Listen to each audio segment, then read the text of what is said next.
Narcotics task force agents arrest 2 men in Cedar City. Judge tells defendant he came to southern Utah to victimize this community. And your weekend weather forecast coming up with highs, lows, and everything you need to know for the days ahead. You're watching St. George News at 5, brought to you by our studio sponsor, We Win Injury Law. Good afternoon, I'm Monica McLaughlin. Iron, Garfield, and Beaver Narcotics Task Force agents arrested 2 Cedar City men, Mark Anthony Embry and Kenneth Lane Collins, on felony drug and weapons charges after a long investigation. Task Force agents seized both firearms and methamphetamine linked to both men.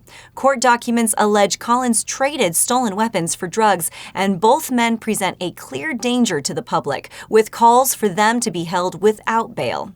Charges include drug distribution, firearm possession by a felon, and burglary for Collins. Both men's prior convictions enhance the severity of the current charges. A California man was sentenced to prison after admitting to burglarizing a construction trailer in Hurricane, with the judge citing his extensive criminal record and lack of remorse. We'll go to Cody Blowers for the details. During a sentencing hearing held in 5th District Court in St. George last week, 51-year-old Fee Hong Lee of Riverside, California, appeared before the court on 2 second-degree felony theft charges, as well as several misdemeanor charges filed in a second case. The cases were filed following a break-in at a local construction site in Hurricane back in July, where thousands of dollars in equipment was taken during the late-night theft. The local charges were sufficient enough to send the defendant to prison, but it was the defendant's extensive criminal history that was outlined by Washington County Prosecutor Lane Wood. The state is extremely concerned about the defendant and his pattern of theft.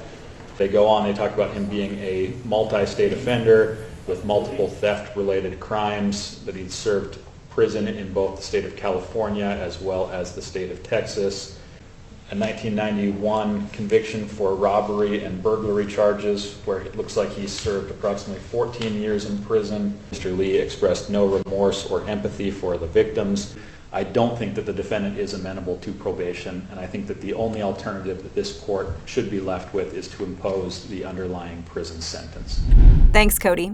Now we'll take a look at your daily weather forecast, brought to you by Casablanca Resort and Casino. In St. George, it's currently 82 degrees. Expect a low tonight of 51, and tomorrow's high reaches 85 with a low of 54.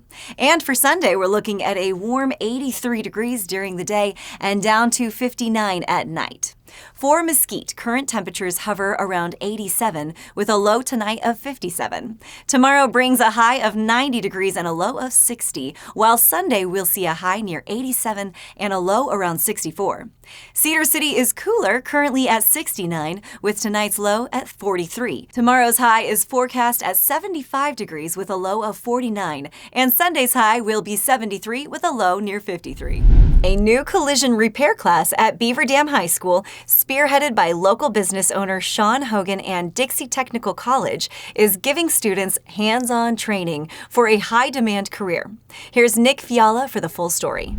Local business owner Sean Hogan and the leadership of Dixie Technical College recently provided Beaver Dam High School with resources for a special class to give students hands-on experience in vehicle collision repair. The plan for this class was spearheaded by Hogan and is intended to help younger students get a head start for an in-demand career as soon as possible.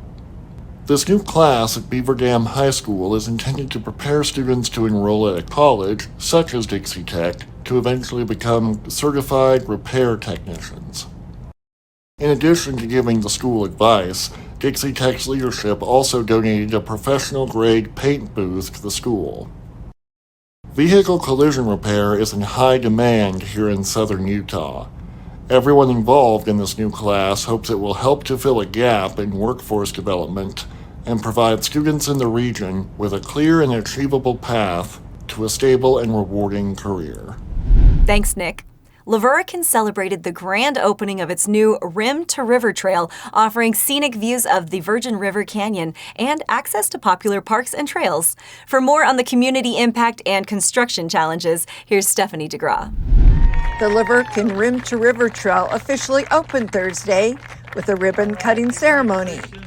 The trail begins behind the River Rock Roasting Company and connects to nearby Confluence Park on the Virgin River. The builder, Cody Goodfellow, also owner of Rock on Walls and Falls, said it was a very challenging project. We had to change the direction of the trail. It was going to go one way, it ended up going another. It's like a 190. It was going to come this way instead of that way.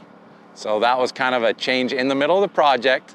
We changed that, added the concrete stairs. The other challenge is we live in the desert and it's hot. We did it right in the middle of the summer. The Laverton Rim to River Trail connects to other trails, including the Red Cliffs Desert Reserve.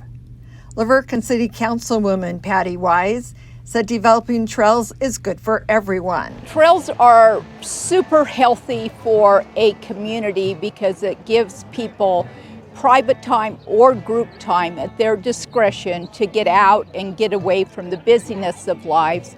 It is good for tourists to come and relax after maybe a hectic day wherever.